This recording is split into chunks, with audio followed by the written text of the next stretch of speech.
ሰላም ጤና ይስጥልኝ ውድና የተከበራችሁ የቻናሌ ቤተሰቦች ሰላም ሰላም ብያለሁ። እንዴት ናችሁ? ደህና ናችሁ ወይ? ከኔ ጋር ሁሉ ሰላም እግዚአብሔር ይመስገን። ሁሉ ሰላም ሁሉ መልካም ከኔ ጋር አለው እግዚአብሔር ይመስገን። ውድ ቤተሰቦቼ ለምትሰጡኝ ላይክ፣ ሼር፣ ሰብስክራይብ እንዲሁ ደግሞ በቃ ስለምታዩልኝ ስለምታበረታቱኝ እጅግ አድርጌ አመሰግናለሁ። እንዴት ናችሁ? ደህና ናችሁ ወይ? ከኔ ጋር ሁሉ ሰላም እግዚአብሔር ይመስገን። እንዴት ናችሁ? ሁሉ መልካም ሁሉ ሰላም ከእኔ ጋር አለው እግዚአብሔር ይመስገን። ዛሬ እንግዲህ ያው ማምሻውን ብሬክስ ሀበሻዊ ለቋን ቪዲዮ ማለት ነው። ያው ስለ ቴዲ ወንድማችን ነው የለቀቀው ቪዲዮ ማለት ነው። በዚሁ አጋጣሚ ብሬክስ ወንድማችን ያው ምስጋና አመሰግናለሁ ብሏል። እንዲሁም ደግሞ ስለ ወንድሙ እጅግ ከባድ ሀዘን ማለት ነው ገልጿል። በእውነት ከባድ ነው። ምክንያቱም የስደት ሞት በስደት ቤተሰብን ማጣት በጣም እጅግ ከባድ ነው። ምክንያቱም ምን ልበላችሁ ሀገራችን ሰው ሲሞት በእርግጥ በሃይማኖታችን ባይፈቀድም ያው የሰው ልጅ 3 ጊዜ አልቅስ ነው የሚባለው አንድ ሰው ሲሞት። ያም ደግሞ አንድ ነፍሱ ከስጋው ስትለይ፣ 2 ከቤት ወደሚቀበርበት ቦታ ሲሄድ፣ 3 ሲቀበር ማለት ነው። እሱን ነው የሚለው። ከዛም ውጭ ለቅሶ እንደዚህ ፊት መንጨት፣ ፀጉር መንጨት ምናምን ሀታ ለመላጨት ራሱ ተገቢ አይደለም። ግን እናቶቻችን እንደ ባህል አድርገውትኝ ሰው እንደዚህ እናቴ ሞታ፣ አባቴ ሞቶ፣ ወንድሜ ሞቶ፣ አጎቴ አክስቴ እያሉ ፀጉራቸውን ይላጫሉ። ምን ይላሉ? አልሙህም እንደዛ ሆኖ በጣም ጮህ ብሎ ማልቀስ አይተናል። እንግዲህ ከአንድ 5 6 ጊዜ ዘመድ ሞቶብን ተረድተን እንዲሁም ደግሞ ዝም ብሎ በአጋጣሚ እኛ በቃ ስደት ናቸው ምንም ኬርለስ ናቸው ያንን ያክል ተብለንም ተናግረናል፣ አልቅሰናል። ባንቀብርም ባንንም እና የሰው ሀገር እና የሰው ቤት በጣም መጥፎ ነው። እግዚአብሔር ይሰውረን ማለት ነው። ሁላችንም ለንስሐ ሞት ያብቃን፣ ሀገራችን ያብቃን። በእውነት በሀገር ላይ ሰው ሆኖ ማልቀስ በጣም እንደ ቀላል ነገር ነው የማየው። ምክንያቱም አጽናኝ አለ ደግሞ ጮኸው በቃ የፈለጉትን ሆነው ጮኸው ያለቅሳሉ። ግን ስደት ላይ እንደምታውቁት እፍን ያለ ነገር ነው እና በእውነት ቴዲ ወንድማችንን ነፍሱን ይማረው። እንዲሁም ደግሞ ያው እነ ብሬክስ ሀበሻዊ መላ ቤተሰብ በቃ መላ ቤተሰብ እግዚአብሔር ያጽናችሁ፣ እሱንም ነፍሱን ይማረው፣ ለሀገሩ የአፈር ያብቃው። በእውነት በጣም አላውቅም። በእውነት በጣም በቃ ከባድ ነው። እኔ ጭራሽ እንደ አዲስ ነው አሁን ደግሞ የብሬክስ እና የቴዲ የዛሬ 5 ዓመት የሚለቋቸው የዛሬ 6 ዓመት 7 ዓመት ሲለቋቸው የነበሩት ቪዲዮዎች ሁሉ በቃ ዩቲዩብን ስከፍተው እነሱ ናቸው የሚመጡልኝ ማለት ነው።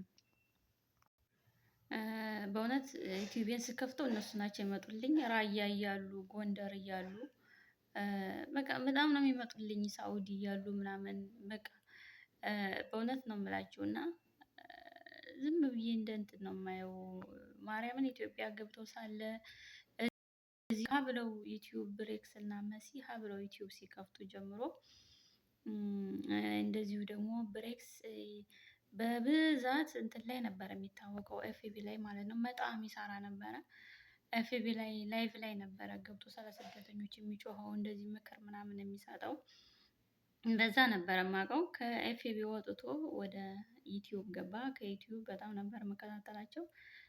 ከዛን ያው ብሬክስ እና መሲ ወንድማችን ቴዲ ሚስቱ ሆኖ ምናምን እና ሳውዲ እያሉ ቪዲዮ ብዙ ቪዲዮ ለቀዋል። እሱ አንድ ቀን አምልጦኝ አያውቅም ቪዲዮ ማለት ነው። አይቻለሁ። አሁን ደግሞ እንደ አዲስ ነው የሚመጣልኝ። ለምን እንደሆነ አላውቅም። ማርያምን ጠቅላላ ማለት ነው በፊት ያየኋቸው ቪዲዮዎች አንድ በአንድ ይመጡልኛል እና እንደ አዲስ ነው የምከታተለው። ማርያም በቃ በፊት ብዙም አማርኛ አይችልም ነበር። አሁን ከጊዜ በኋላ ነው አማርኛ መቻል የጀመረው እንጂ ብዙም አፉ በጣም ነበር የሚወላቀፈው። ሀታ ላው ሚስቱ በጣም እንትን አማርኛ ብዙም አትችልም ነበር። ትግራዊ ስለሆኑ ማለት ነው። ያኔ የአላማጣ ልጆች ናቸው፣ የራያ ልጆች ናቸው። ግዴታ ግን በትግራይ ተይዞ ስለነበረ ማለት ነው። እና በእውነት በጣም ነው የሚያሳዝነው። የሰው ልጅ ሰው እንዴት ግን ያህ የገደለው ሰው ግን እንዴት ግን ይጸጽተው ይሆን? እንዴት ግን ባላረኩትኝ ተረጋግቼ በሆነ ብሎ ይሆን? ወይስ እሰይ እንኳንም ገደልኩት ብሎ ይሆን? ማርያምን ከባድ ነው። ሳውዲ ላይ ደግሞ እንደምታዩት የገደለ ይገደል ነው የሚባለው እና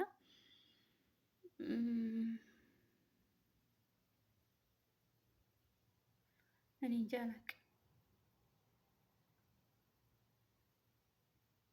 ከሞቱ አሟሟቱ ይባላል እኮ ቤተሰቦቻችን ከሞቱ አሟሟቱ ይባላል። እና ይሄ ልጅ ደግሞ በስደት ሀገር ማንም በሌለበት ሀገር ሀገር አማን ነው ብሎ ብቻ ሟችና ገዳይ ናቸው የሚያውቁት፣ ፈጣሪ ናቸው የሚያውቁት፣ ሶስቱ ናቸው የሚያውቁት። ግን ነገር ግን በሰው ሀገር ስደት ላይ ሆኖ በሰው ሞተ። ገዳዩ ማን ነው? ሞተ፣ በቃ ሞተ ሞተ። ምን ገደለው? ታሞ አይባልም። ሰው ገደለው። ማን ነው የገደለው? ቤተሰብን ታውቃላችሁ። እና በጣም ከባድ ነው። እግዚአብሔር ወጥቶ ከመቅረት ይሰውረን። ስንት ወጣት ድንበር ላይ እየረገፈ አሁን በቅርብ ቀን ራሱ ትላንትና ትላንት ወደ አሁን የኛ ሀገር ልጆች የሞቱ አሉ። ደንበር ላይ የመን ደላልነት እየሰሩ ኖረው ወደ ውስጥ ለመግባት ፈልገው ወደ ሳውዲ እንደዚሁ መርከዝ መቷቸው የሞቱ ልጆች አሉ። ከዛ ሁሉ አምልጠው ያን ሁሉ ተሰቃይተው መጥተው ዛሬ ላይ ግን እዚህ ሀገር በጩቤ እየተጋደለ እንደዚህ ማዘን በጣም ከባድ ነው። ማርያምን ኧረ ሞት በቃን ይበል። ማርያምን ነው አሁን እንኳን ይሁን አንድ ሰሞን ፋሽን ልብስ ሲመጣ ሁሉም እንደሚያሰፋው እንደዛ ነው ያሰብነው ሞትን ማለት ነው። ማርያም ሁሉን ነገር ቀላል ነው ያደረግነው። ለምን ይሆን ግን? ምን ይሆን መጨረሻችን? እግዚአብሔር አሟሟታችንን ያሳምርልን፣ ወጥቶ ከመቅረት ይሰውረን። ማርያምን በቃ እኔ እንጃ አላውቅም። ጨካኝ ሆነን ቴሌግራም ላይ ገብተን የምናየው ሬሳ ነው የምናየው የሰው ደም ነው። ኤፍቢ ላይም ገብተን እንደዛው ነው። በቃ ማንኛውም ሶሻል ሚዲያ ላይ ገብተን እንደዛ ነገር ነው የምናየው። እና የሆነ ቅልል አድርገናል አይደል? የሆነ ቅልል አድርገን ምንም እንደማይመስለን አድርገን ነው የምናየው። የሰውን ልጅ የሰውን ነፍስም ለማጥፋት ምንም አይነት እንትና ግድ አይሰጠንም ማለት ነው። ማርያምን እናስብ ረጋ ብለን የሰው ልጅ ነፍስ ከማጥፋት ባንደዋወልስ ቢቀርብን ማርያምን በቃ ነገሮችን ብናልፋቸው። በእውነት እግዚአብሔር ነፍሱን ይማረው። እግዚአብሔርን መጽናናትን እመኛለሁ ለመላ ቤተሰቡ። እሱንም ደግሞ ለሀገሩ አፈር ያውቀው። ወጥቶ ከመቅረት እኛንም የሚሰውረን እግዚአብሔር። ላይክ ሼር ሰብስክራይብ ያደረጋችሁ አሁንም ትብብራችሁ ያለኝ አመሰግናለሁ።